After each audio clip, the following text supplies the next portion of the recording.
After a 33-year leave of absence from his alma mater, I am pleased to present to you Dr. William Gates.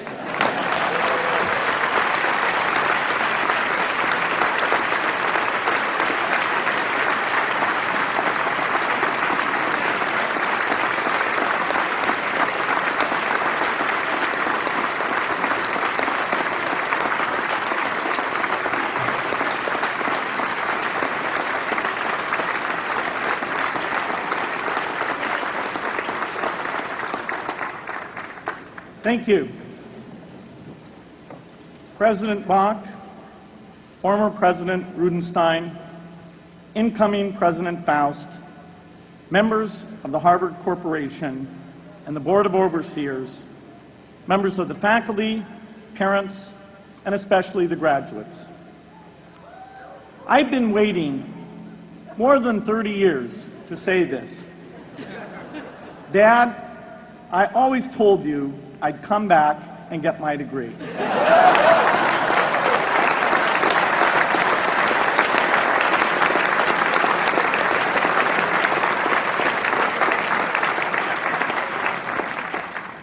I want to thank Harvard for this honor. I'll be changing my job next year, and it will be nice to finally have a college degree on my resume. I applaud the graduates for taking a much more direct route to your degrees. For my part, I'm just happy that the Crimson called me Harvard's most successful dropout. I guess that makes me valedictorian of my own special class. I did the best of everyone who failed. But I also want to be recognized as the guy who got Steve Ballmer to drop out of business school.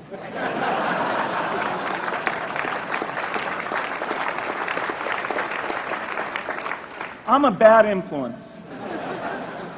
That's why I was invited to speak at your graduation. If I'd spoken at your orientation, fewer of you might be here today.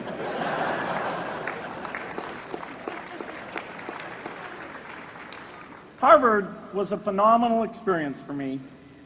Academic life was fascinating. I used to sit in on lots of classes that I hadn't even signed up for. And dorm life was terrific. I lived up at Radcliffe in Currier House. There were always a lot of people in my dorm room late at night discussing things because everyone knew that I didn't worry about getting up in the morning. That's how I came to be the leader of the antisocial group. We clung to each other as a way of validating our rejection of all those social people. Radcliffe was a great place to live. There were more women up there, and most of the guys were math science types. The combination offered me the best odds, if you know what I mean.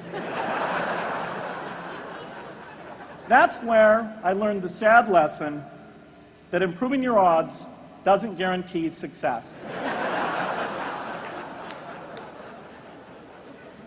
One of my biggest memories of Harvard came in January 1975 when I made a call from Currier House to a company in Albuquerque, New Mexico that had begun making the world's first personal computer. I offered to sell them software. I worried they would realize I was just a student in a dorm and hang up on me. Instead, they said, "We're not quite ready. Come see us in a month," which was a good thing because we hadn't written the software yet. From that moment, I worked day and night on the extra credit project that marked the end of my college education and the beginning of a remarkable journey with Microsoft.